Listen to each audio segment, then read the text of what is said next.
Cinesmack contains spoilers of the spoiling type. If you don't want your spoilers spoiled, please turn back now. Otherwise, enjoy the show! Gentlemen, let's broaden our minds. Lawrence?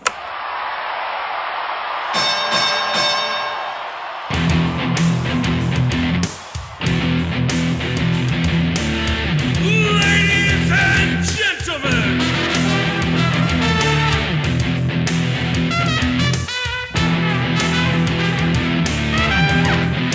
Welcome to the main event! This is Cinesmack! And the winner is...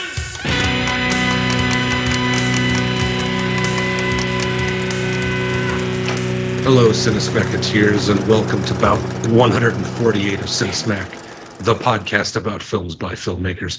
I am your guest host tonight, the leader of the C Team, Second Lieutenant Kyle, Mad Dog with a small hog, fine. Joining me tonight is our panel of award-winning judges. First, filmmaker and owner of One Genome Short Productions, General Gabe, All Massacre, No Melanin, Rowald. Good evening, soldiers. Second, filmmaker and owner of Arizona Inc. Studios, Captain Andrew Mutton Chops and Dick Flops Zumwalt. Hang on, everybody. I want to try something I saw in a cartoon once. Third, filmmaker and owner of Cheshire Moon Films, Sergeant Tom, Come for the Specs, Stay for the Sex, Haggis. Life's a joke, shitbird. Fourth, filmmaker and owner of Southsider Studios and your usual host, Private Mike, Magnum PISS, which is an acronym for Primary Instigator of Sexual Secretions, Keeler. Ladies and gentlemen of the flight deck, if you look off to the right side, you will see that our right wing is on fire. All right, Maggot, standard attention. Let's listen to our introduction to talk about or hear about what films we're talking about.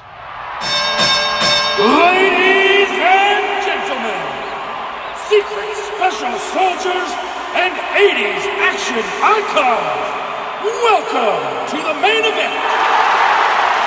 Tonight, two explosive ensembles duke it out for dominance. Which team will win the war, and which group is going home in a body bag? In the first quarter, from 2010, written by Joe Carnahan, Brian Blue, and Skip Woods, directed by Joe Carnahan. Story: Charlton Copley, Bradley Cooper, and Liam Neeson. The A-Team. In the second quarter, also from 2010, written by Dave Callahan and Sylvester Stallone, directed by Sylvester Stallone, starring Dolph Lundgren, Jason Statham, and Sylvester Stallone. The Expendables. All right, so tonight we have two action films going blow for blow, one against the other. Oh my. The A-Team and The Expendables. I have watched one of these movies before, and I caught the end of another at dinner. So I think I'm an expert on both of them. I remember seeing The Expendables in the theater, and we are going to take you through these movies round by round. We're going to start with writing. Okay, yeah, let's talk about writing a little bit. So this is a couple of times that I've seen these movies. I've seen the A-Team, I think, more than I've seen the Expendables. And I really focused in on a lot of the story and what each film was kind of about, in a sense. And it was really interesting to me that I pulled out a lot of, I guess, comparatively similarities to a movie like The A-Team and the movie like The Expendables. So let's talk about The Expendables a little bit. So writing-wise, it is definitely your action go-getter. It starts with a train and it never really ends. It just is constant explosions and guns and fighting and what's the coolest next way to do the next kill. Not a lot of dialogue. There is some attempt, I feel, at witty banter that seems kind of off, but other than that, it's mostly just, "Oh, I'm gonna get you! Yeah, come get me!" kind of dialogue. And so it was just kind of like,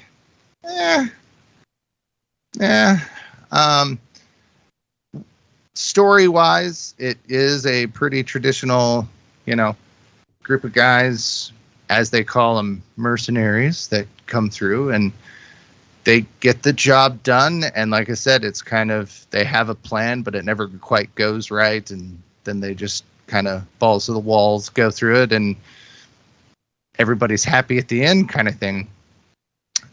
The A-Team, I found the dialogue to be way better. It was cute. It had some humorousness, and some of that may be just because of the actors that are in the film, but it was definitely quippier, I guess, and just had a lot more fun to it. And what I noticed the most about this, besides the fact that, of course, it was pulled from a television IPO, is I really had this. It was almost like a bank heist movie.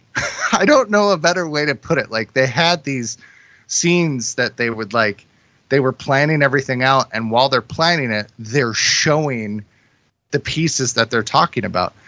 And there are some movies that try to do this, and they fail really badly at it. And I felt that A-Team did a really good job at keeping you in the action and still part of the story. They did the double, triple cross. Everybody's doing action and stuff. You got a little bit of a story with some of the characters. So it really just kind of kept you going. And they had some really clever ideas. And let's see, it's Joe Carnahan, I believe is how you pronounce his name. Man, I hope that's right. Who is the writer for A-Team. And, he's done some interesting films, from kind of a horror type genre all the way to, like, he helped out with The Gray. He did Boss Level, Bad Boys for Life. He knows how to write a good action with good storytelling at the same time. And I think he really, in my opinion, did a really good win on this one. But I'll take my time now and let you guys jump in. Well, I agree with you on the A-Team is just fun, right? Like, there is some ridiculous action written into the script, but the dialogue is so much better. And you get, yes. And I don't know if it was ad-libbed on set because the writer is the same guy that directed it. So I don't know if it's ad-libbed on set, but I love it when they're having conversations while things are happening, and you just get a feeling like, they're not just standing there waiting for the camera to cut back to them. They're interacting with each other. And as far as the writing for The Expendables, I just felt like Stallone was like, hey, I want to do a movie about some bad motherfuckers, guns, knives, ravens, and no one was more excited when I found out that he was doing The Expendables, because they're like, well, Schwarzenegger's in it, Bruce Willis, they were cameos, but it built this franchise. And I mean, I remember having more fun watching it the first time. And then I think the few other times that I've watched it since then, the writing kind of bothers me. And I want to save this for the directing portion of the show, but I just feel like the script was pretty precise. Like, it is a short movie. They don't spend a lot of time on things that, to move the plot forward. I mean, it's a very simple plot. These guys are mercenaries. They do work for hire. They find a place that needs them. They're not going to do it because it's too much. Their conscience gets to them. They go out and they take care of the bad guys. Right? Boom. I mean, kill. Right. That's an 80s, 90s movie right there, where the script for A-Team, like you said, I just feel like it was more complicated, and it actually gave life to these characters and to the moments in the film that we were seeing compared to the Expendables. That's my hot take on the writing. Yeah, one of the things with the Expendables, they're like, oh, it's an homage to all the, the crazy over the top action movies, the 80s and 90s, and that's fine if you want to do that, but it doesn't go anything beyond that. There's nothing. I mean, the explosions are bigger, the guns are bigger, the stars are bigger. But you need more than that. The plot is as small as it ever was back then, and it's very simplistic, and it's a little disappointing because I hadn't watched this until today. This was the first time watching it, and I was really excited to watch it because I love those 80s action movies, however bad they were. But I was hoping for something a little bit more 21st century, like maybe we've evolved a little bit, but I don't know. How many times can you see the big guy, the bad guys get blown up into a pink cloud? It was a little disappointing. Whereas I think the A-Team thrives because it all goes back to that quote, I love it when a plan comes together. And the A-Team quote is that's what drives the whole story, are these just crazy, outlandish, over the top plans that they come up with that help kind of tie everything together. Yeah, that really kind of like it's that weird bank heist kind of idea, because you watch those bank heist movies where they come with these exuberant plans that are just, you're like, how would you even come across or come up with this idea or do something so crazy? And they do a good job of coming up with a unique way of the end, and then adding, a bunch of extras to it at the same time. And I felt that it really fit almost that genre while still being an action movie, which I thought was kind of interesting. Yeah, I felt like the A-Team story was a little bit more convoluted. It was a little bit more complicated and a little bit harder to follow who was who and who was double-crossing who and why and all this kind of thing. And I also felt like the stakes weren't quite as high. They're trying to get these plates, to print money, and the stakes just didn't seem high enough for there to be that much, violence. So I enjoyed the A-Team, but I just didn't feel like it was like I felt like the Expendables was a little bit more straightforward story-wise. And the stakes were higher because it involved humans and human lives. They were trying to save people to a certain degree. Although a lot of the writing was kind of clunky, and I think they tried to, they tried to develop some characters in the Expendables, but it really kind of fell short. And maybe they just didn't take enough time on them, or there were too many of them. And some of these cameos were a little weird. It's like, I don't know. I don't remember exactly when it came out, but I felt like Arnold Schwarzenegger, by the way, this is the first time I've seen either of these movies, by the way. Well, I might get booed for that, but boo this man. I felt like Schwarzenegger got much higher billing, and he was in it for a minute? Yeah. like a total of maybe 2 minutes max. Okay, well, we're moving into acting here, but I know, but was, it's like, what was the point of? I mean, I guess his character was there to just say, give it to this other team. He was still governor, so he did this just for Sly, like as a cameo. Okay, because originally Sly wanted him to be Church. He wanted him to be Bruce Willis's character. Ooh, so he could have been in it for 2 minutes. Yes, for 2 minutes. Dang. Yeah, and they were both in it for about. Yeah, then you need to watch Expendables I too. just felt like that, like those characters were unnecessary to a certain degree. I mean, obviously Bruce Willis's character kind of sets the ball rolling, but it just. There were definitely some things left to be desired in the writing. Although I do have to say, one of my favorite writing things was the interaction, the dialogue between Stallone and Schwarzenegger. I found that kind of fun. I enjoyed that, and I just felt like the story was a little bit more straightforward and the stakes were a little bit higher, and so I was rooting for them to succeed a little bit more than I did in the A-Team. But the bad guys in 18 would have been able to print money, Gabe. Like, yeah, they could have printed money. Like, yeah, imagine what they could do with with the money they print. I get that. I get that. Yeah.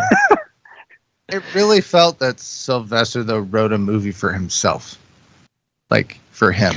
And it kind of devolved. I have to say that it did kind of devolve into like Rambo at the end. It was just basically kind of like a Rambo kind of thing at the very end. You know, I don't know. That's just me. But before we leave writing it too, some of the dialogue in Expendables was just atrocious, like awful. I agree. It was really cringy. I agree. And there's yes, 100%.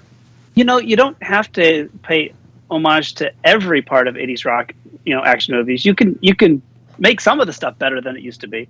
And it was just, I don't know, maybe they did that intentionally, but it really came across as just really bad writing, I thought. I just wanted to get that in before we run out of time on writing. Yeah. And even with the subtitles on, so I had a hard time hearing and understanding some of the dialogue. Well, that's because maybe I might be old. But it was the kind of thing where it's like, even with the subtitles on it, it didn't help. It didn't make any sense. No, it didn't really improve the dialogue at all. I have Sorry one to note here that interject. says, I have one note here for the acting category. It says mumblers, but we'll get to that. Sorry to interject, Gabe, but am I to understand that you watched a movie full of native English speakers with subtitles on? I do all the time now. We do that now, yeah. This and I is used the to- type of movie you would need that for, though. Well, if I didn't care about the dialogue, and I shouldn't have cared about the dialogue because it wasn't that great. I just, if I can hear the explosions, that's fine. I didn't care about the dialogue at all in Expendables. No, neither did I. I read. I wanted to try to care about the dialogue, but like I said, turning the subtitles on did not help. I don't know if it's my setup at home, but I also read an article the other day that a lot of the streaming services have started to stream with a different sound mix that makes it hard. There was a person who wrote an article where they're like, every time I go to my friend's house, they have the subtitles on, and it pisses me off. But then they found out. I read that article. Did you read that article? Yes, I read that article. And they're like, well, the sound mix is actually different, and dialogue isn't like forward in the mix, and so people are having a hard time hearing the dialogue. I will tell you right now, FX, the channel FX, has that problem. Everything that they broadcast is low, and then it gets to commercials, and it jumps by like 10 decibels, and it gets super loud. Yeah, and so sometimes I think I'm crazy or old or deaf or whatever. You're all of those things. But I am all of those things, but I also have a hard time hearing dialogue on everything anymore. I was in the movie theater the other day, and I didn't have any trouble. Yeah, but a lot of people, I know that they've talked about a lot of streaming services having a lot of people having got subtitles on regardless. How do you subtitle? Time, and I told you I was going to make gun noises that got loud and over. All right. So, move on to trivia. So, here we go. This is what I have prepared for you tonight. Remember, I'm leader of the C team, so don't expect much. While I Pity the Fool was said by Mr. T many times throughout his career and is even referenced in the film, despite never having been said on the A-Team, it was first used by Mr. T in the 1982 movie Rocky III, which was written and directed by Sylvester Stallone. This is not so much trivia as something I noticed that drove me insane. The character names in the Expendables run the gamut and include mononyms such as Cheyenne, Paul, Payne, and Tool, rejected G.I. Joes, Hail Caesar, Yin Yang, and Toll Road, and ethnic stereotypes such as the Brit, General Garza, Yin Yang again, and James Monroe, an American villain who shares a misspelled name with the 5th President of the United States. I have something else for those names because ever since I've watched The Expendables, Stallone's character's name, Barney Ross, has bothered me. And I'm like, I know that name. That name means something. And I've just strolling through some of the trivia. His character is named after Barney Ross, a world welterweight boxing champion who joined the U.S. Marines and was awarded the Silver Star and Purple Heart for his actions at Guadalcanal. And so I then went downstairs and grabbed my Blu-ray copy of this documentary I had and put it on. And sure enough, like they're quoting Barney Ross for this documentary. See, I had read online that he got his name by watching PBS and then following that up with a Friends binge. So I think Wikipedia is not always trustworthy. Also, as the leader of the C team, I just remembered that we forgot to vote. So let's go ahead and vote for the writing category. We're going to start with our resident ghost warrior, Gabe. Ghost Warrior. I like that. Actually, I'm gonna use that. I think I'm gonna go with the Expendables. Okay. Tom, I don't have a witty nickname for you right now, but go ahead. I'm gonna go with the other A-Team, the other movie. Mike. A-Team. Finally, Andrew. I'm going to also go with the A-Team. Now, everybody just imagine I did the trivia here, because that's where it goes. And now we are going to move on to glad I'm our not the only second. Sorry. Now we are going to move on to our second category, which these films are certainly full of, and that is acting. It's surprising. This was actually kind of a really cool experience for me because a lot of people, people that say that, Sylvester Stallone can't act and the big action heroes can't act. And when you put those guys up against stars like Sharlto Copley and Bradley Cooper and Liam Neeson, Oscar winners, boy, it's really stark. The difference between these two movies. It's amazing to me how void of chemistry the Expendables is. Like, it was incredible just to see them and just like nothing clicked. It was almost as if the entire movie they were all shot separately. That there's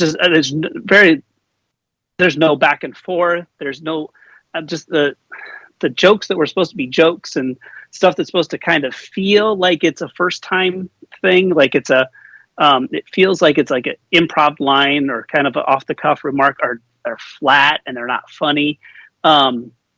Whereas the A-Team, you get all of that. I mean, there's some really good comedic timing. The lines, and this is probably credit to the director, but the lines are laid on top of each other in a way that there's actually 2 or 3 jokes happening at the same time. Credit to having the subtitles on, so I was picking up jokes. I've seen the movie 5 times, and I think I was picking up jokes that I had never caught before. Somebody in the background says something that's really funny, or Murdoch says something kind of off in the background, and it was really really quite different than what we got with Expendables. With Expendables, I think you should realize that you have a problem if the best scene in the movie, the best acting scene in the entire movie, is delivered by Mickey Rourke. I think if you're editing it and you're like the most emotionally driven scene is Mickey Rourke, then I think there might be something wrong with the acting. So that kind of jumped out at me too. And like we said before, I feel like Expendables, there's just a lot of mumbling, and sure, maybe it's me getting old and maybe it's the sound mix, but I've seen movies with these guys before, and this is just how they talk. And it's, I don't know what you do to fix it. It's really hard to deliver exposition when you can't speak clearly, but that's not, that's not what these guys were really made for.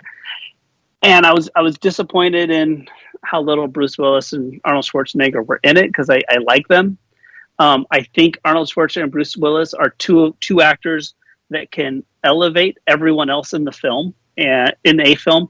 And I think having them in it more would have helped bring out better performances from the other actors. So to see them kind of come on and come off in about a minute or two was really disappointing, because the rest of the cast really, really seemed to lack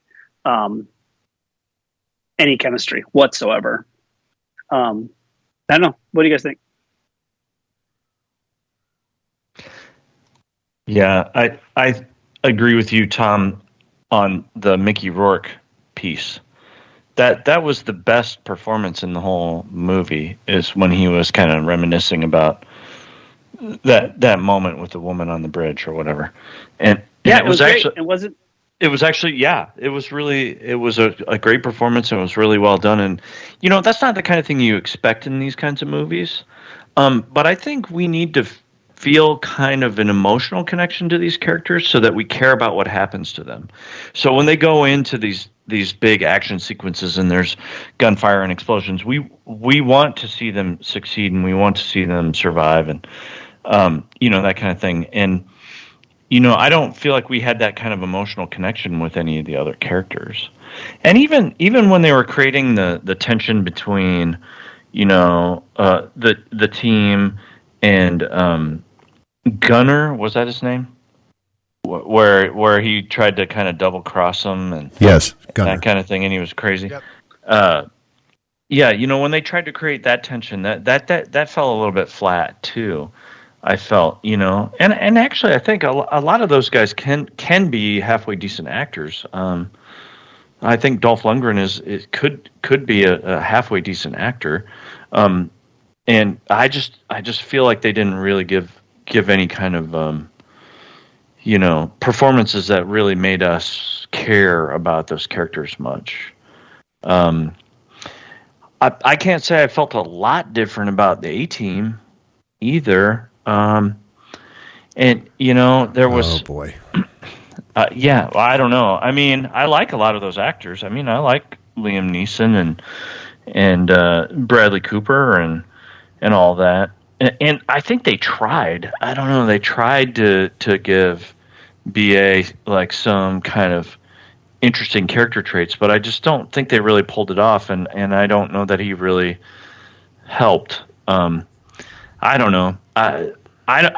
These are not the kinds of movies, though, that I think we should expect great acting performances from, though. Well, no, you're there for one reason, and that's explosions and gunfire and crazy stunts. Yeah. Right. Yeah. That's like going to see a Godzilla movie expecting great acting.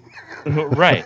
But that being said, we have movies with great explosions and great acting. No, and we have movies with blend. Godzilla and great acting. That's true too. But I'm just saying, when you're pumping normally you go millions into these and types millions of of dollars movies. into these movies. I mean, get an acting coach. I mean, that's what we're seeing this summer. Is just the budgets for these movies are completely out of control. That no movie can be a success anymore. Like $60 million opening is a failure, and it's ridiculous because so much went into it, and just I don't know why when you're investing this much, you don't put your best foot forward. Right. Well, I mean, I'm just going to say you're going to see a movie called The Expendables. You're going in to see some of your 80s, 90s action stars blow stuff up. You are expecting, if you were a fan of those films, you are expecting them to be passable in the acting, at the highest.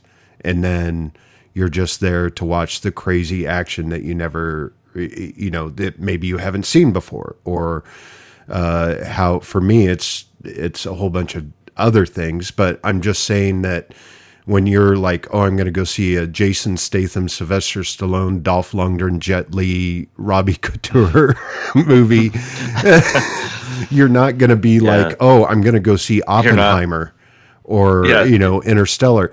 But the point I want to make is, I mean, I don't want to run into your time, Gabe. I apologize. Oh, no, that's fine. Go ahead. Both Randy Couture and who played B.A. Quentin Rampage Jackson, they were both UFC fighters. Isn't that correct, Kyle? That is correct. I have some trivia coming up about that. And I actually really like those guys. Like, I remember Kyle and I had a discussion about the A-Team. He's like, I can't watch that because, you didn't think that Quentin Jackson would be able to pull it off. And I think he does a good job at being B.A. Baracus.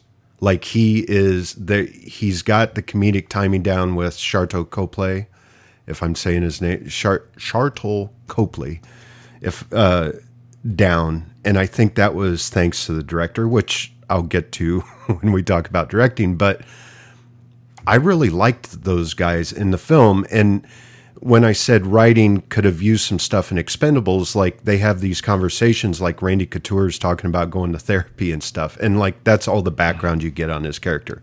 And the fact that he has a cauliflower ear. But Terry Crews, I will watch Terry Crews in anything. Yeah.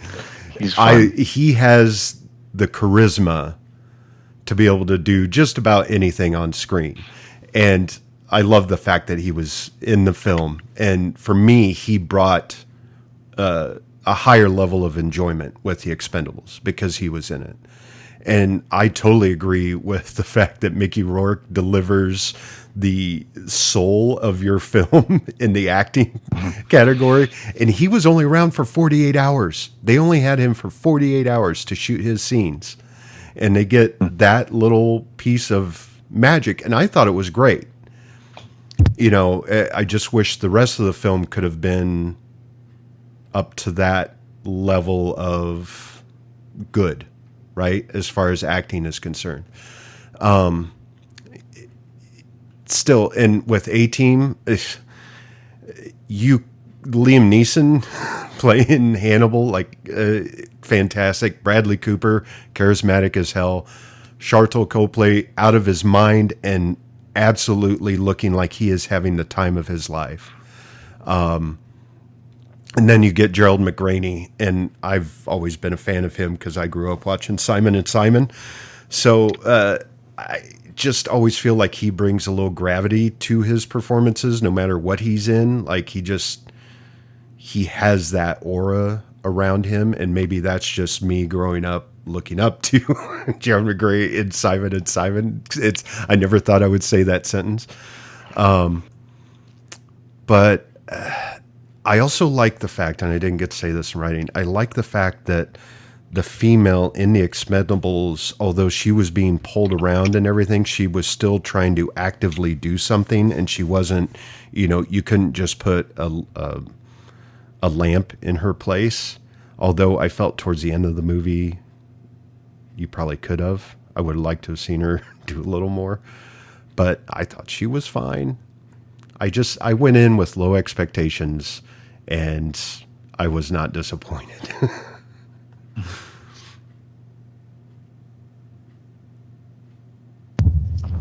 All right. Have you guys said your piece? Andrew hasn't gotten to say much. Yeah, I mean, I'm not gonna go over the one thing I want to say is I really wanted to see more Terry Crews because, like Mike, I love Terry Crews. I want more of Terry Crews. He's great. He's great. He's so good. And he comes in half an hour from the end of the movie, and I was just kind of like, right. Where the hell has he been this whole time? Right. I know. I felt sort of like what was mentioned with Bruce Willis. I felt he was just super underused in the movie. And I enjoy him as an actor. And the other thing I was going to say was on A-Team with Bradley Cooper. I know a lot of people really love Bradley Cooper in The Hangover, and they think he's hilarious and blah, blah, blah. He's dreamy.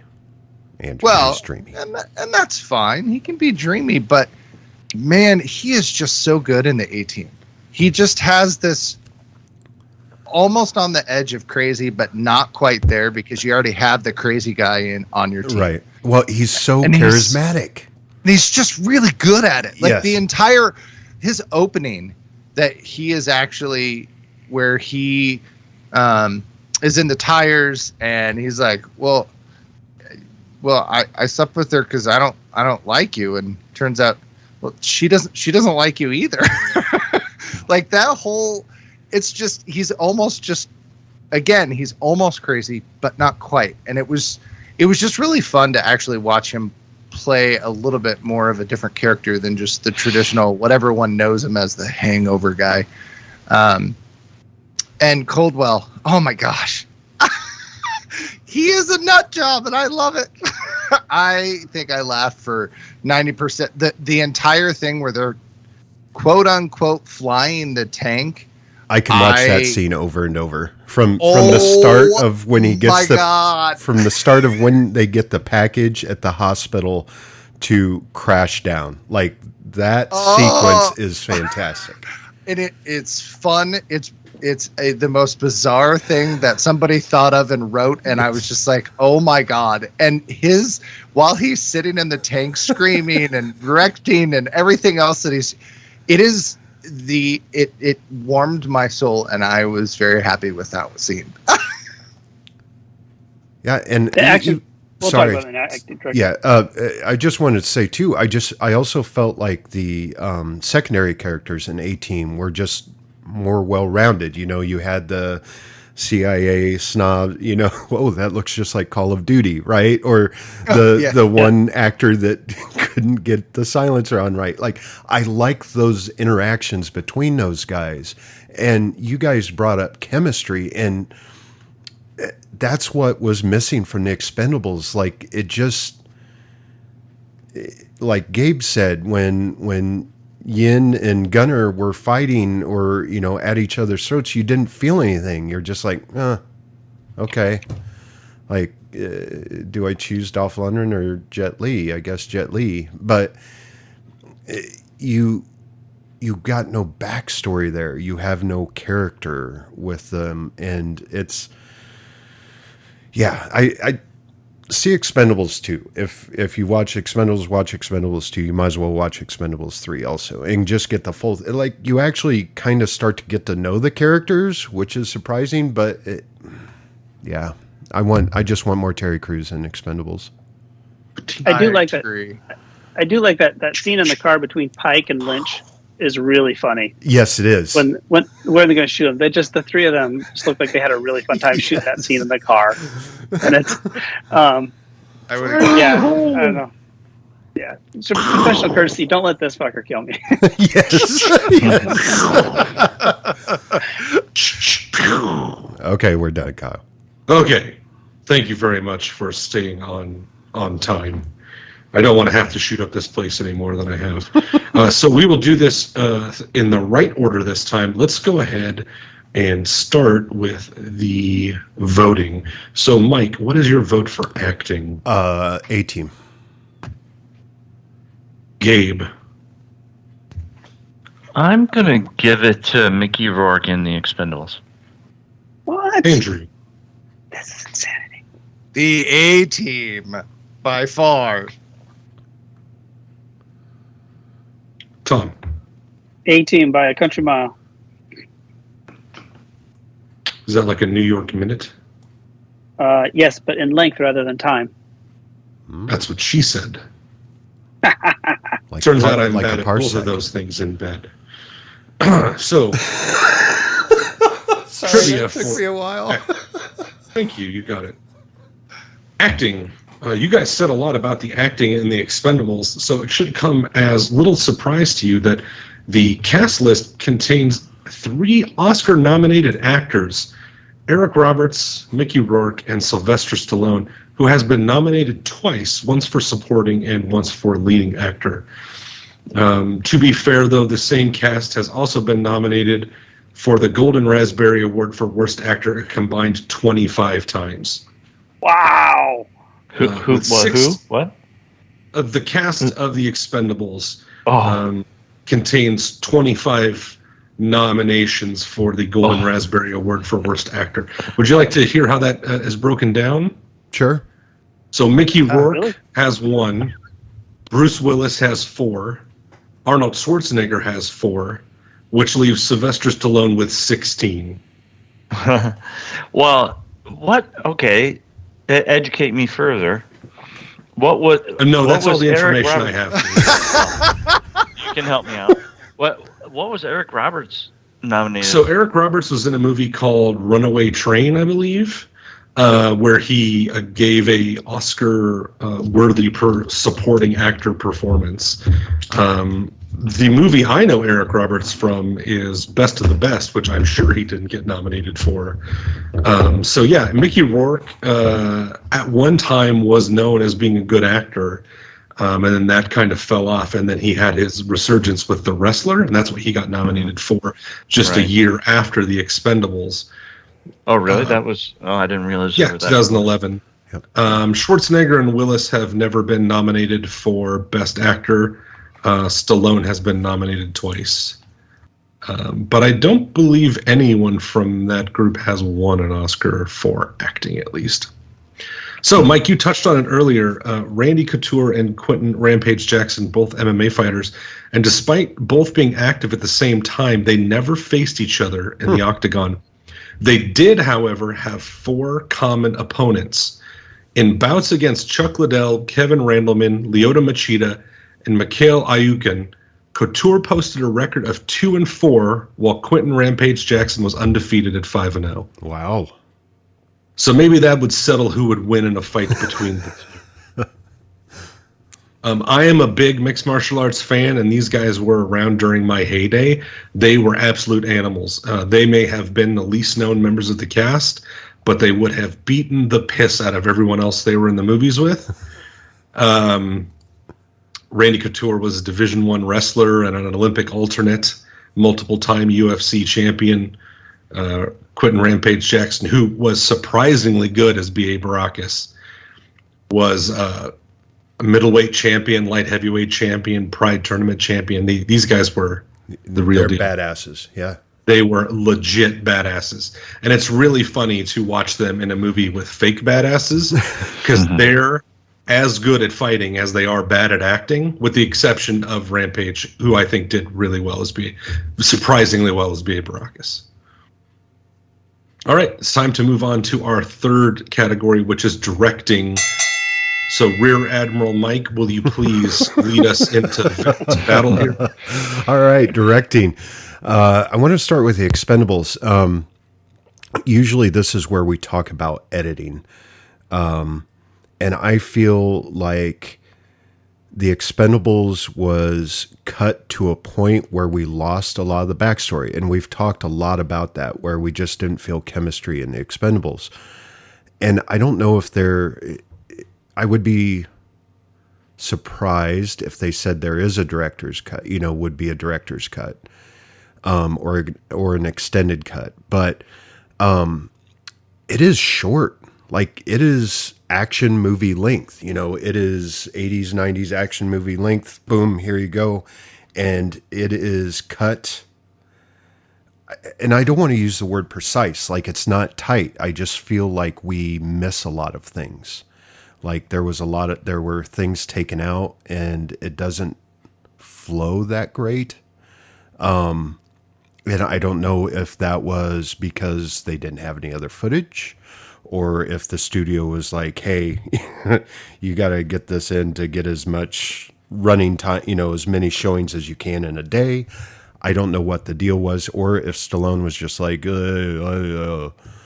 like short movies. And so he made a short movie. I'm just surprised that they didn't, if they had the stuff, they didn't keep the stuff that should have been in there. You know, they could have made it an hour 45 and maybe given us a little more story between the actual crew themselves. Joe Carnahan is, I like his stuff. I enjoyed Smokin' Aces. He actually directed a short film called Ticker, and it's on a DVD that I own. BMW Films. They actually made a bunch of short films. They had these directors come in and make films to promote a new BMW car, and it stars Clive Owen, and he is the only constant through the stories. So I didn't know he did that until today when I was looking it up. He also directed Narc. I mentioned Smokin' Aces. I think Andrew mentioned The Gray. And then Boss Level is the next movie that I've seen by him that I really enjoyed. Boss Level is great, but I think he has a knack. He has a knack for writing good action movies. And by that, I mean, he knows how to direct the action, and he also knows what to put in those to make them feel whole and to give them not only momentum in the action scenes, but momentum through the story. Now, Stallone, I mean, all of you probably know, well, you maybe not. His first movie was Paradise Alley. And The Expendables was the first movie he directed without a Rocky or a Rambo in it since Paradise Alley. Now, I know we could all probably make a good argument that Barney Ross is just another Rambo. But, yeah, he's done Rocky 2, Rocky 3, Rocky 4, Rocky Balboa, Rambo, the 2008 one, and then The Expendables. I will say this, with Rocky, it's a very short film as well. And I think that is just Stallone's calling card.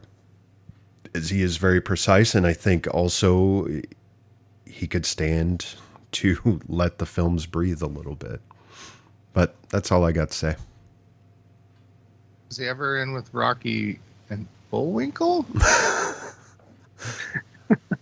I want to see a movie where Rocky and Rambo team up.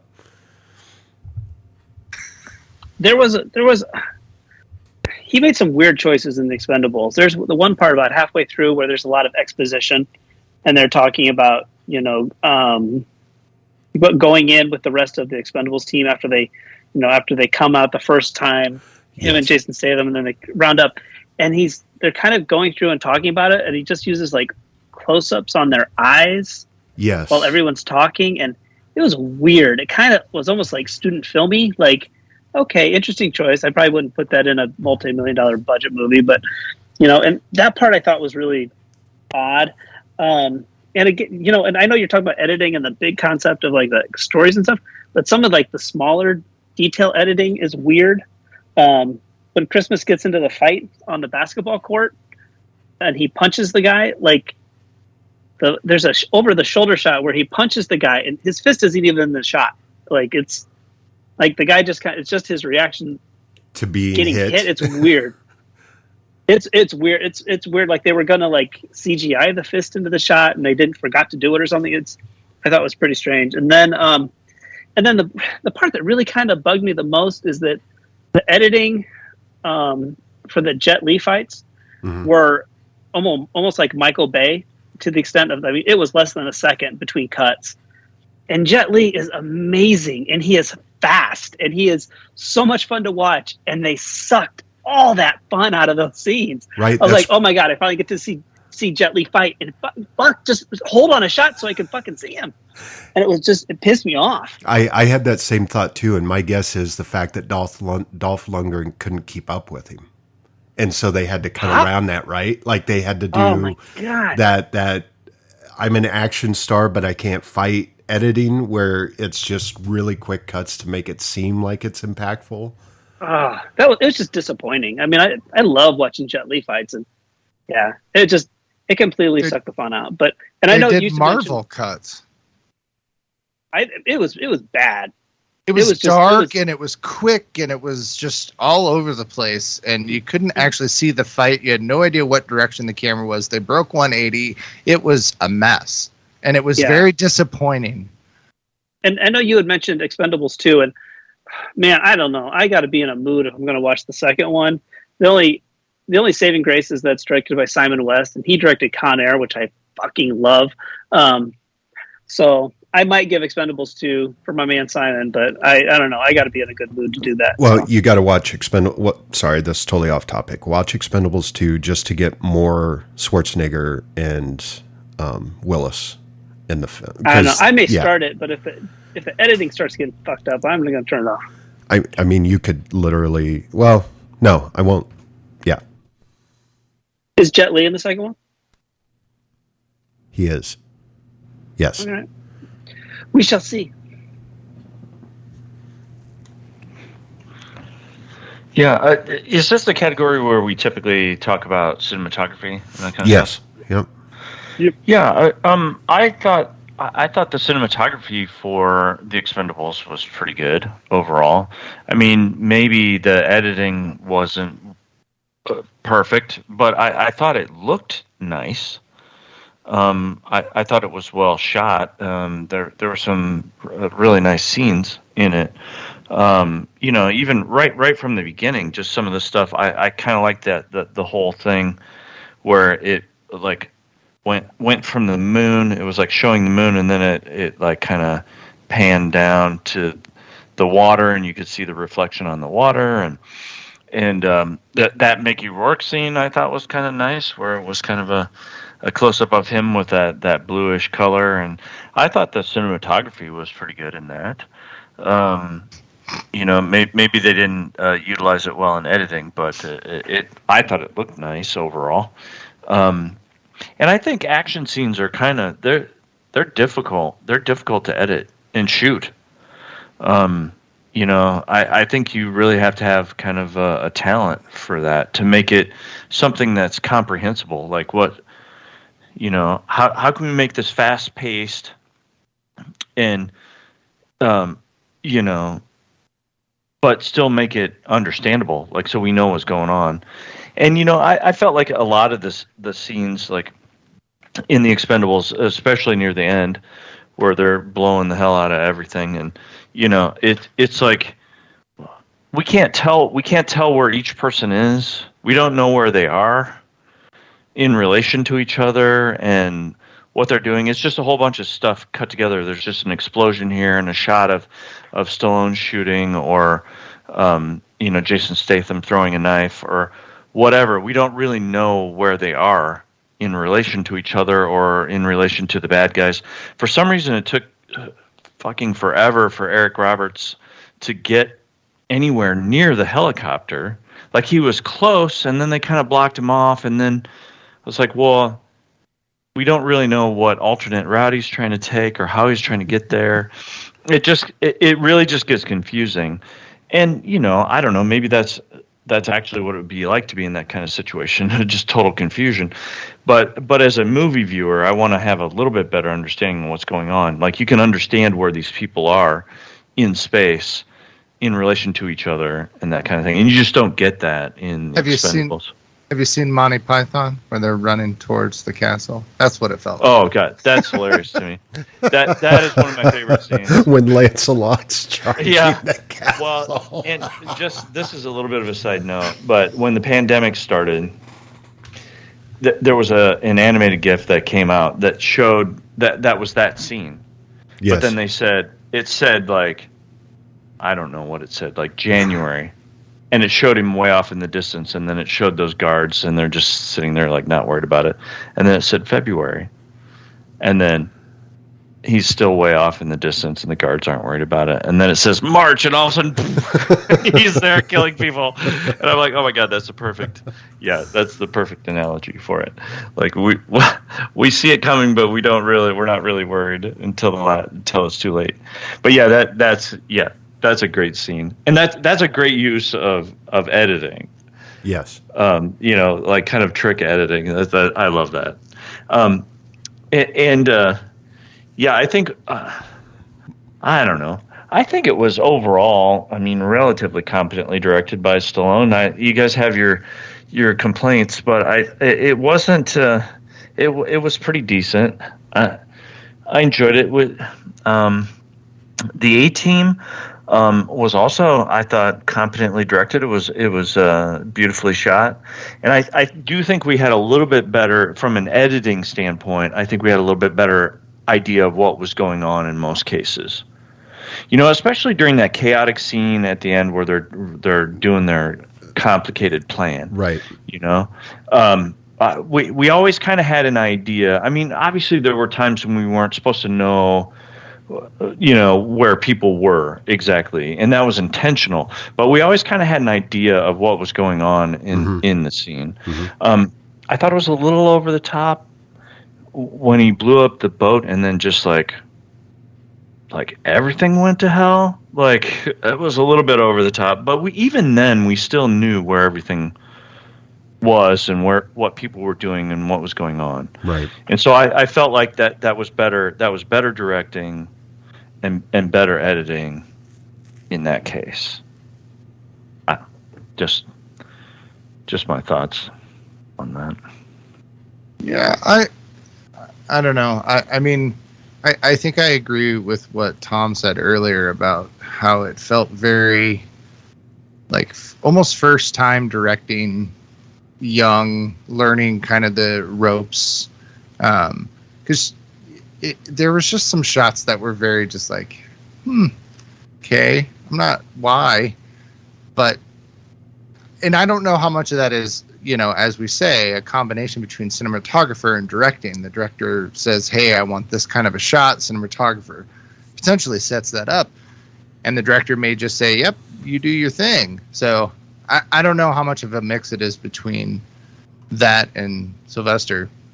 And to your point, Gabe, about fight scenes, it takes a special, director, but it also takes a special fight choreographer and cinematographer and the directing and the actors all to kind of come together to mesh to have some really good fight scenes. And there are cinematography marvels out there that have amazing fight scenes with multiple characters, with just two characters, and it's incredible. And I think it's a skill and a talent that comes from experience. And it felt that amateurness really came out of it. I don't know. There was a lot of dark scenes. It was just weird on that aspect. I wouldn't say that I would never watch a movie that Sylvester Stallone directs ever again or anything like that. Everybody starts somewhere and everybody gets better as they hone their skill, and nobody's perfect. So, I can't say the movie's bad because he's a bad director. With the A-Team, there are so many amazing, just bizarre shots that I'll go back to the tank. I really want to know how they got some of the shots, because it looks freaking like it would be just a nightmare to shoot. So I'm going to shut up because Kyle's going to start shooting at me, and I don't want to die.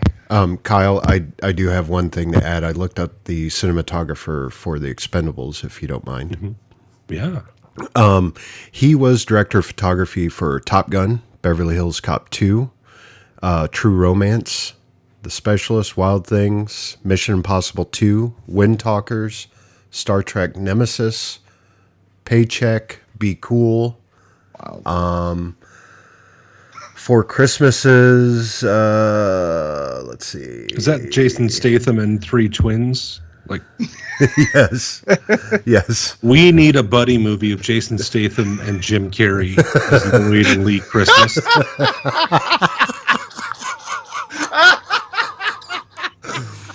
That is fantastic. Yes. But yeah, so I mean, he's got some pretty good films under his belt. That's all I'm Well, saying. good And- segue. Let's see if this is another one of them as we vote on directing. Let's start with Tom this time. 18. And we'll go to Andrew 18. and Mike A-Team. and Gabe. I'm going to go with A-Team this time. All right. The Expendables was Sylvester Stallone's 10th directing credit and 8th film in which he has a credit for writing, acting, and directing in a career that has now spanned 5 different decades. His first credit was 1969, and he is still making movies in 2023. While the A-Team TV show may have had one of the most iconic opening sequences in the film, nearly 20 minutes go by before we see the title card, and the voiceover and song aren't featured until just before the end credits. So I don't know why you take something with those iconic elements and then you don't lean into them. So just food for thought. It is time to wrap this whole South American adventure, Guantanamo Bay of Pigs type operation up as we head to our overall round. I'm just going to say, well, I'm not going to actually say anything, but it is related to what Kyle just said. Dun dun dun dun dun dun dun. How can you go how can you go wrong with that theme? That theme has to be one of the most iconic movie themes. TV show. It started out as a TV show, obviously. It has to be one of the most iconic themes ever. Yes. I mean, think about Mission Impossible. Yep. Think about James Bond. Think about Star Wars, Raiders of the Lost Ark. It's an iconic theme, and I agree with Kyle. They should have used it sooner. And I think they should have. I think they should have leaned into the TV show a little bit more, where it starts out with that kind of that announcer voice and that kind of thing. But that you just can't beat. You can't beat that theme. That's one of the most iconic themes ever. Now, were they really watching an episode when they were in the mental hospital? Were they actually watching a real episode of the A-Team? I don't know because it didn't look like it, but they had the music. Right, and I wasn't sure at the time, Right. But then I'm like, maybe it is. Because I don't think they had Hummers in the show. Oh, that might Right. be. That's Yep. a good point. Good point. Yeah, that's true. That's true. But by Yeah, the way, because that is Hummers one of probably the didn't funniest exist. parts because the Hummer slams in and everyone's quiet and then they erupt cheering. It's fantastic. I think it's funny that maybe, I don't know, they don't really say, but it seems like, they're all watching it in 3D, and it Yes. seems like they almost believe that it's like just 3D, that like it's not really happening. Right. They think it's 3D, which is pretty funny. Yeah. I don't know. I just I think the main thing I wanted to talk about in overall was that theme, the iconic theme in it. And we do often talk about music. I don't know. Did you guys find any of the other music kind of in either of them compelling? Or I like the use of the classic rock in Expendables. I thought it just made it feel more down to earth. Well, more real, I guess. I don't know. I liked hearing those songs that I love to hear, that I like to listen to. I was a little disappointed that they stuck with like 60s and 70s stuff that like CCR, but I don't know. I thought they would. I mean, at least update it and play some like 80s and 90s, Guns N' Roses or Yeah, Metallica. Maybe it's more expensive, but the fact that they were just playing stuff that was 10 years before I was born, I'm like, well, you guys aren't going to win me over with this. It's a good song, but I was hoping you'd play my music. But play the music. Play the music that was popular when we were watching these 80s movies. Like Paula Abdul. And but they already spent all of their money on the actors. Yeah. So, you saw how that went. Yeah. And I think that, I know this is something we could have talked about in acting too, but I think those ensemble pieces are it's fun. I think one of the selling points of the Expendables was all the people who were in it. Yes, that's why you went. Yeah, because you're like, holy shit, they got all these people together to do this one movie, but then you see it and you're a little bit disappointed because, as we talked about before, Schwarzenegger's in it for 2 minutes, Bruce Willis is in it for 2 minutes. None of the characters really get to shine or express themselves because there's too many of them. And I think sometimes with these ensemble pieces where there's a whole bunch of characters, whether they're well-known actors that we want to see together or just a whole bunch of even maybe new actors together in one piece, it's really hard to make these movies and make these characters interesting because they get so little screen time. You don't get to spend time with these characters. And I think those ensemble pieces like that can be a drawback to these movies. They can. But then I look at somebody, I can't believe I'm bringing his name up during this episode. But you look at somebody like Wes Anderson, and he manages bigger casts with very deep characters and very little screen time. And I'm not saying, oh my God, a Wes Anderson Expendables movie would be fucking awesome. But you know what? Yes, I'm there. Yes. Holy shit! Take my money. Yeah, exactly. I will pay for that. Yeah. So I see what you're saying, but I think on the other hand, I think the bigger detriment is we look at some of these movie stars and we go, oh, it wasn't them. That's not what made these movies entertaining. It wasn't the stars.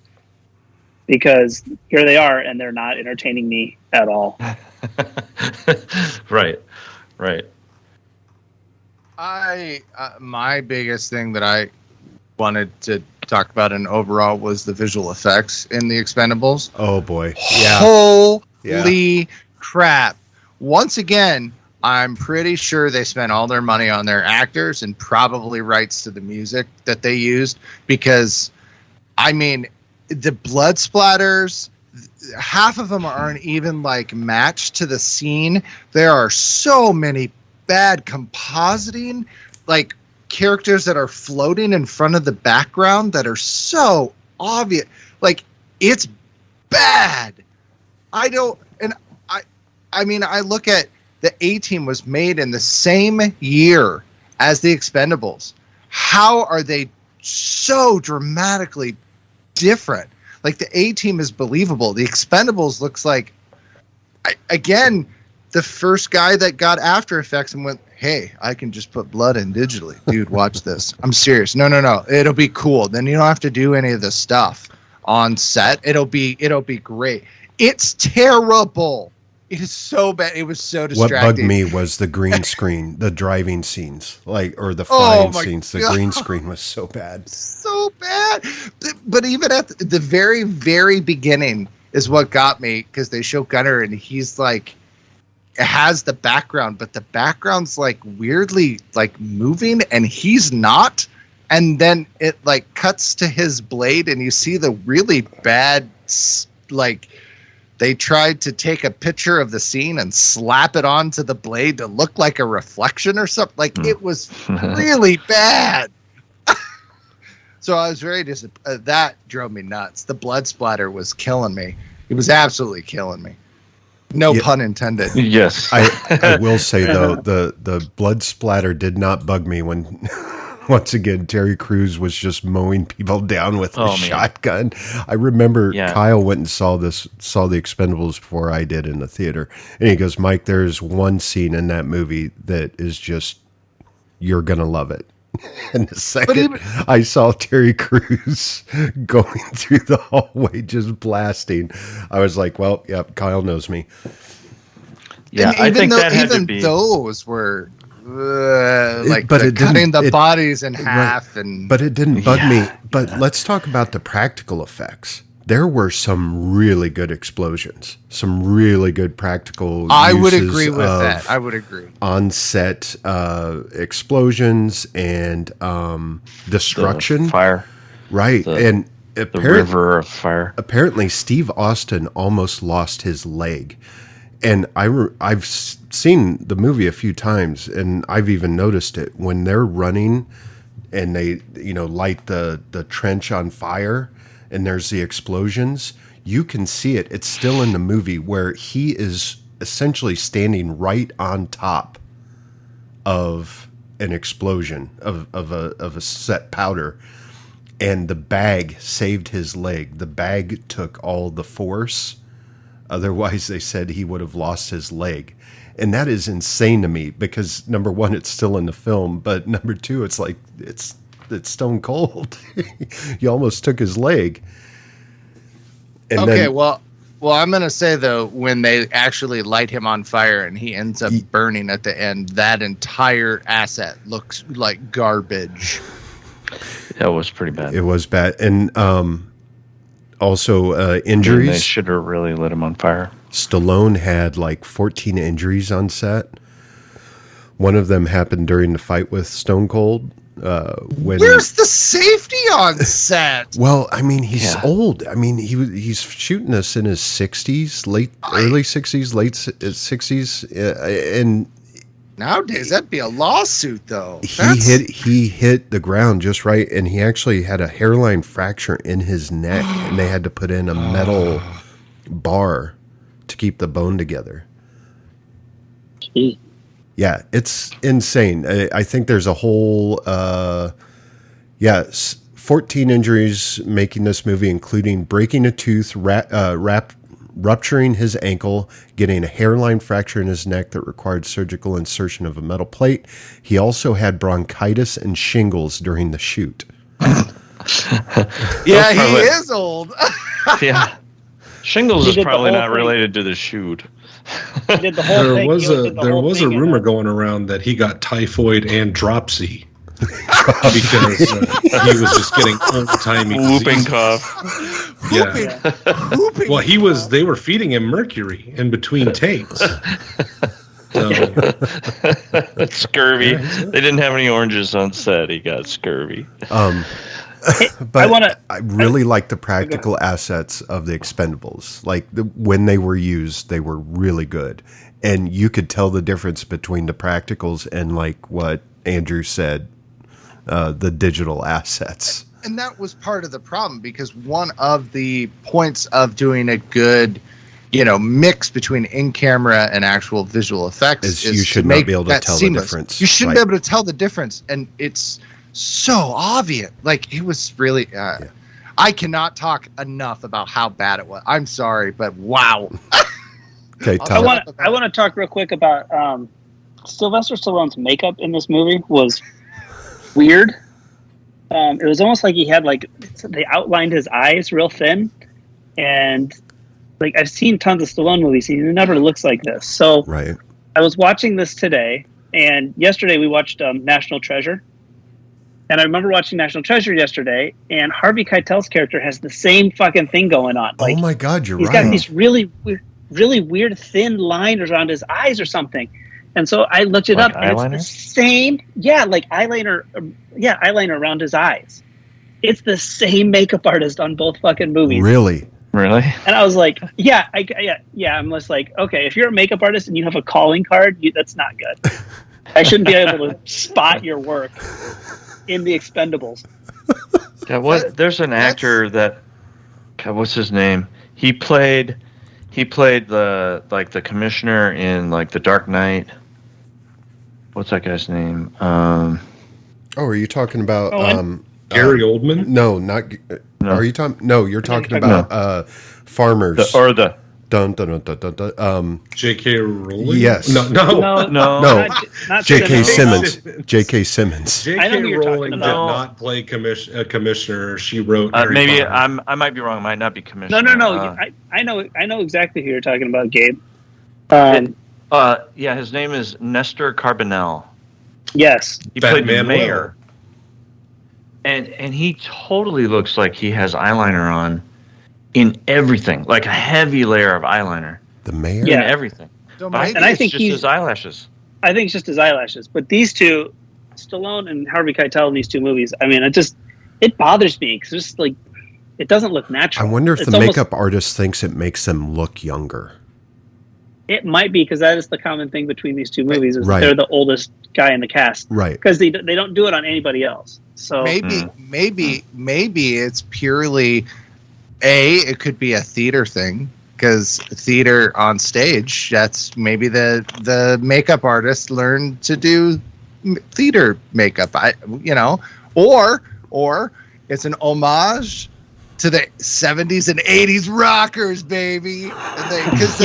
Maybe that's what it is. I give my wife credit. Actually, she said that these movies came out when HDTV was taking off, and there was this really awkward year where they didn't really know how to do makeup properly for HDTV, and so a lot of them were relearning the stuff because they're like, oh, you can actually see everything, so we have to do this a different way. She said maybe that was a technique that came out of that because you don't see it anymore. So that sounds like the most plausible. There was during that time, let's just say heavy makeup to make sure that everything got covered. And boy, could you tell. Yeah. There's 2009, 2010, people are it's going to just jump out at people when they see movies. All right. That's a great time to end our round. I'd like to put forth the conspiracy theory that with the way Stallone's face looks, that may be load-bearing eyeliner. It may be holding his forehead up from crushing the rest of his face. Anyways, so it is time to get to our final round. We are going to start with the non-pigmented Punisher, Gabe. What is your vote for overall? Wow. What was the other one? I like that one too. What was the other one? I called you my Ghost Warrior, and then you are all Massacre, No Melanin. I like these. Okay. It's The very fitting. non-pigmented Punisher. Not manager. Wow. Overall, I don't know. I enjoyed both of these movies quite a bit. I mean, you just kind of, to a certain degree, you just turn off your brain and just enjoy it. And they're both pretty good. I don't know who to vote for in this round. I'm going to split my votes, and I'm going to go with A-Team. Okay. Now we will go with old Thunder Thighs himself, Mike Keeler. Oh, God, I was really hoping that one was mine. Shit. I own both of these movies. But, I mean, when we're comparing them against each other, I've got to go with who I voted for the entire time. That's the A-Team. Next, we'll move on to Andrew Kung Fu Grip Nips or Hips Zumwalt. All you got to do is squeeze me and I'll... you can't see me doing the Kung Fu, but it was happening. Oh, I can see you. Oh, good. I'm going A-Team. A-Team. Now we move on to the Boston Long Dong Strangler, Tom Haggis. Nice.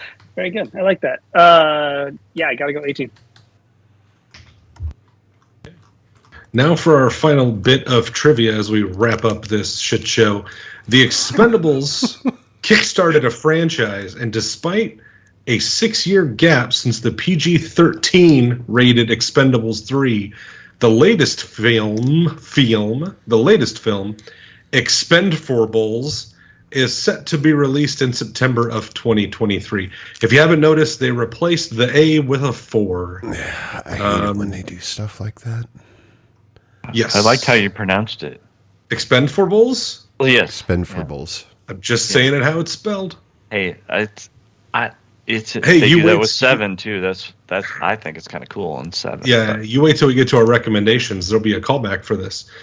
The cast of the A-Team all expressed interest in doing a sequel, but that idea was shelved by its disappointing box office performance. The movie earned just $26 million in its opening weekend, coming in $30 million behind the number one grossing film, Jaden Smith's The Karate Kid. Ouch.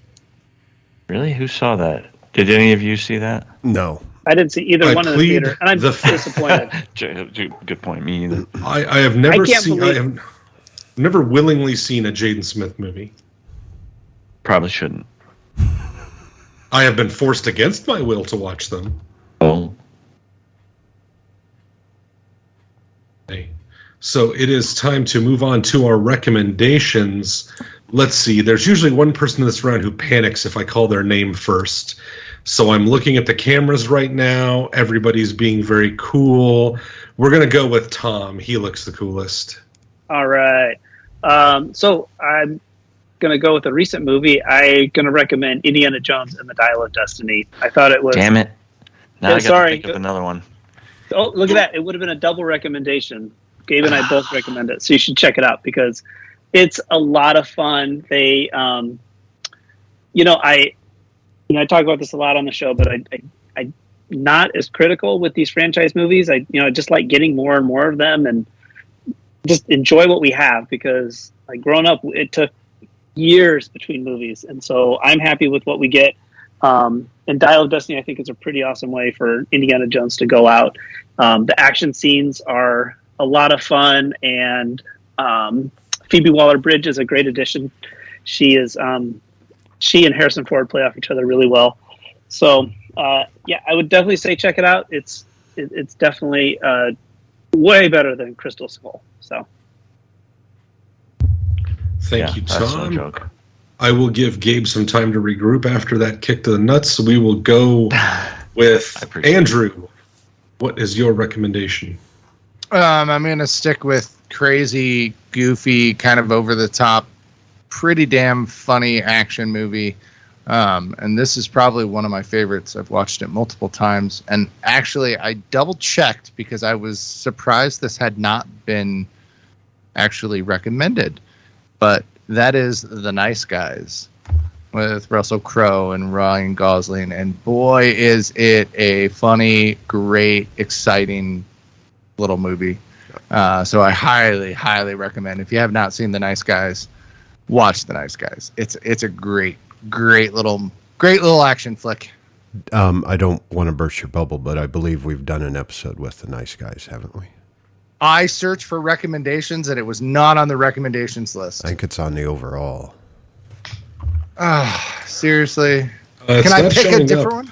It's Yeah. not showing up. No, as a it's movie not we've showing done. up. Okay. I For some searched reason, before I've never I seen it, chose. so- I'm I sorry. searched. I'm sorry. it might be in that black hole, the episode 4 to 86 that we haven't caught up on our recommendations, but it is a great recommendation. It is a very good recommendation. Okay. I looked before because I was afraid someone had recommended it, but No, that's a great. that's my recommendation. So. All right. Now we'll move on next to our usual fearless leader, Mike. What is your recommendation? I'm going to stick with TV shows turned into movies. And this is a great action film that was directed by Antoine Fuqua and stars Gabe's favorite actor, The Equalizer. This movie is fantastic. I really enjoy watching it. There's not a lot of comedy. I mean, it's a pretty dramatic action film. I mean, if you can use those two terms in the same sentence, but it is well acted, well directed, and since we talked a lot about cinematography, it is shot the shit out of it. Someone shot the shit out of it. So check out The Equalizer if you haven't watched it yet. So The Equalizer was a TV show turned movie turned back into a TV show. Did they turn it back into a TV show? Yeah, because isn't on The right now. Equalizer... Yeah. Yeah, it's a TV. Yeah, With I the most remember- improbable Yeah, it is the show Equalizer. with the best cast lead ever. Queen Latifah as the Equalizer. Yeah, I was All gonna right. say I thought it was Queen Latifah. Yeah, it is. All right, So I think it's pretty crazy next year when Melissa McCarthy is going to bring Roadhouse to TV. That's about as likely as Queen Latifah kicking a bunch of ass. Anyways, we will now let Gabe try to recover from the tailspin he's been in since his Indiana Jones was taken from him. Gabe, give us your recommendation. Well, I did not have time, obviously, to look to see if this has been recommended before or not. But I'm going to go with the Jet Li movie that I enjoyed quite a bit, and it's one of those kind of Hong Kong fight movies called Hero. And it's a really fun, beautiful, just beautifully shot, amazingly shot movie that features Jet Li coming in to presumably assassinate someone, and then you get to a certain degree you get the same story from very multiple perspectives, and each perspective features a different kind of color palette. And it's got all this really crazy, over-the-top martial arts action, kind of like Crouching Tiger, Hidden Dragon, where they're flying and that kind of thing. And it's interesting that one movie tells so many different stories, and it's just really fun to watch. It's really entertaining. So I would, if you've never seen it, I would recommend Hero. Good recommendation, Gabe. That has never been recommended before. Thank you for looking. Did you look? It's a good movie. I did. Yeah. And Big Hero 6 has been recommended, but not the movie Hero. So they're slightly different. They're slightly You're 5 short A little of bit. repeating A little the bit. recommendation.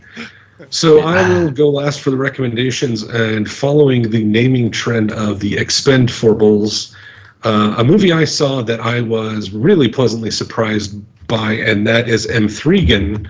If you have not seen, of course, the movie is Megan, but they spell the E with a 3.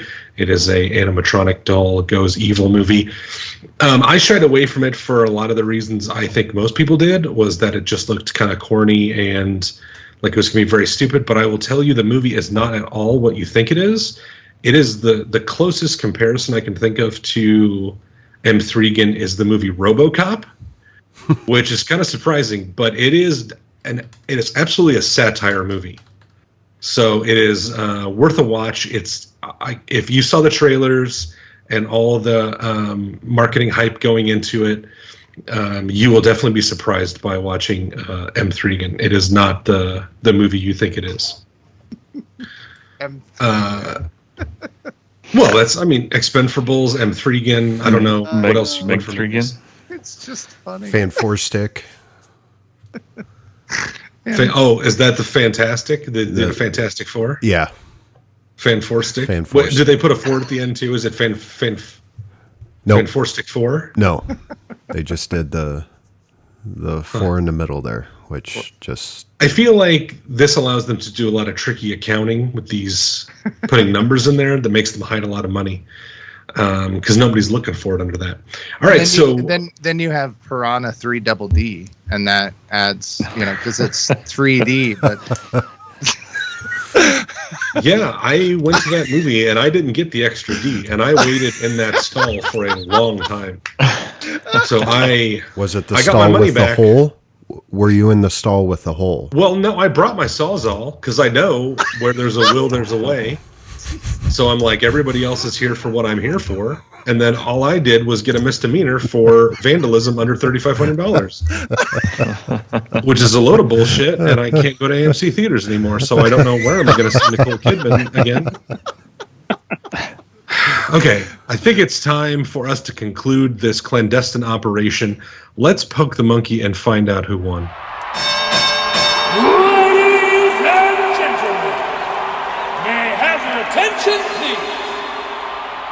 Your winner by decision is the A-Team! 4 Well, guys, I got to tell you, it was not close. This was an absolute blowout, like the CIA taking over some banana republic and installing a dictatorship. The A-Team wins 14-2. Damn. Yeah. And I believe perhaps only Gabe saved the Expendables from being shut I down. think he did. I did. I voted for Expendables. Thank you, Gabe. So, Gabe, the check is in the mail. From Tom. The Yeah, Danny from Boyle. Tom, who is constantly playing defense for Danny Boyle. Yeah, I mean, it's, for some closing thoughts, fun action movies. The Expendable had some crazy kills. Mike, you are right about the scene of the shotgun. That is an amazing scene. But it's kind of like you've ever seen the episode of The Simpsons where they're having a mob fight on the front yard and she pulls Homer inside. Yes. And he goes, oh, there's a little guy who hasn't done anything and he's going to do something cool and I want to watch. That's what Terry Crews does. He just at the end of the movie, he shows up and does all the cool stuff. So, yeah, it's fun. Oh, that's perfect. All right. So I think if there is nothing else, we would appreciate it if you guys could go out there and leave us a review on whatever podcasting service you use. It does help us reach new listeners. If you like us, tell your friends. If you hate us, scream about us at your enemies. You can contact us at cinesmack@gmail.com. Follow us on Twitter and Facebook. Just search Cinesmack. I think the check bounced for our blue check mark, so we're not verified on there anymore. In August, we will get this back on track as Bullet Train faces off against Snowpiercer. For Andrew, Gabe, Tom, Mike, and myself, thanks for listening, and go catch a flick. What happened to you? Got my ass kicked. This has been a test of the Southsider Studios podcast system. This was only a test. If this were a true lack of entertainment, your head would explode. Go to iTunes and subscribe to our feed. Just search Southsider Studios.